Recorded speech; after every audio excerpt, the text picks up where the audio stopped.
नमस्कार।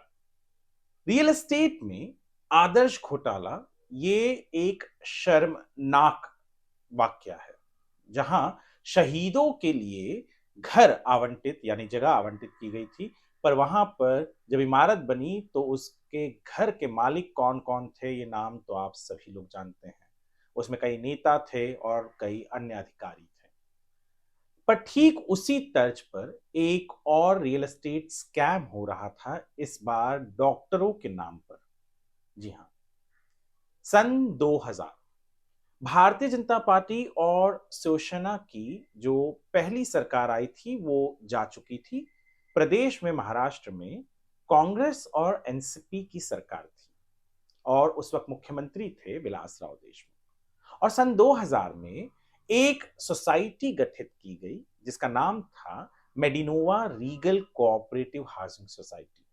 दरअसल इस सोसाइटी के जो मेंबर्स थे उन्होंने कहा था कि वो टाटा मेमोरियल हॉस्पिटल के डॉक्टर हैं और उनके पास मुंबई में घर नहीं है, इसलिए बहुत तकलीफ होती है और सरकार से वो जमीन मांग रहे थे और जमीन मांगी थी उन्होंने बांद्रा में। अब आते हैं 2004 से 2008 के बीच में, जब दो मुख्यमंत्री थे, विलासराव देशमुख कांग्रेस के और उसके बाद में सुशील कुमार शिंदे। दरअसल सुप्रीम कोर्ट ने पिछले हफ्ते ही इसी जमीन के आवंटन को लेकर जब सुनवाई की और जब आदेश पारित किया तो पाया कि ये जो आवंटन था, जो 2008 में हुआ था, ये भ्रष्टाचार, पक्षपात और नियमों के उल्लंघन का एक बहुत ही बेहतरीन उदाहरण है। इतना ही नहीं, सुप्रीम कोर्ट ने अपने आदेश में खास करके दोनों मुख्यमंत्री के व्यवहार यानी सुशील कुमार शिंदे और विलासराव देशमुख के व्यवहार को लेकर बहुत ही कड़ी चिंता जताई थी। अब कहानी क्या है? दरअसल 2004 से 8 के बीच में कई दफा जो रेवेन्यू डिपार्टमेंट और फॉरेस्ट डिपार्टमेंट है महाराष्ट्र का, उन्होंने मुख्यमंत्री कार्यालय को कहा भी कि ये आवंटन ना किया जाए। उनका दरअसल कहना ये था कि जो मेडिनोवा रीगल कोऑपरेटिव हाउसिंग सोसाइटी है, उसमें कोई भी डॉक्टर नहीं, खास करके टाटा मेमोरियल हॉस्पिटल से जुड़ा हुआ कोई भी व्यक्ति ही नहीं था। सुप्रीम कोर्ट का आदेश ये कहता है। इतना ही नहीं कि जब भी कोई भी सरकारी जमीन आवंटित किया जाता है तो उसमें 20% पिछड़े वर्ग के लिए आरक्षण होना चाहिए, पर इस भी नियम का उल्लंघन किया गया था।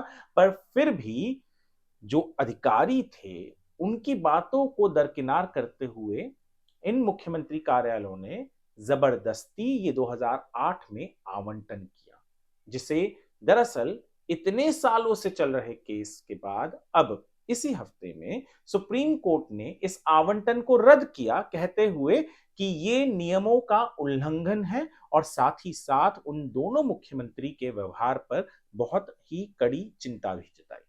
यानी एक आदर्श घोटाला और हो जाता, क्योंकि यहां तो डॉक्टरों के नाम पर जमीन ली जा रही थी, एक बहुत ही रेप्यूटेड ऑर्गेनाइजेशन के डॉक्टरों के नाम पर। और जब जांच पड़ताल हुआ तो पता चला कि उस सोसाइटी में कोई भी उस रेप्यूटेड इंस्टीट्यूशन का व्यक्ति था ही नहीं। और बांद्रा जैसे इलाके में, जी हाँ, जहां पर घरों की कीमतें, जमीनों की कीमतें गगनचुंबी जो कीमत होती है उतनी होती है, और वहां पर इस तरीके से जबरदस्ती, जबकि उन्हीं की सरकार के आला अधिकारी कह रहे थे कि नहीं होना चाहिए ये आवंटन, पर फिर भी करने की कोशिश और किया भी गया आवंटन। ये तो धन्यवाद हो सुप्रीम कोर्ट का और उन लोगों का जो सुप्रीम कोर्ट में गए इस आवंटन के विरोध में, और अंततः इस आवंटन को रद्द किया गया।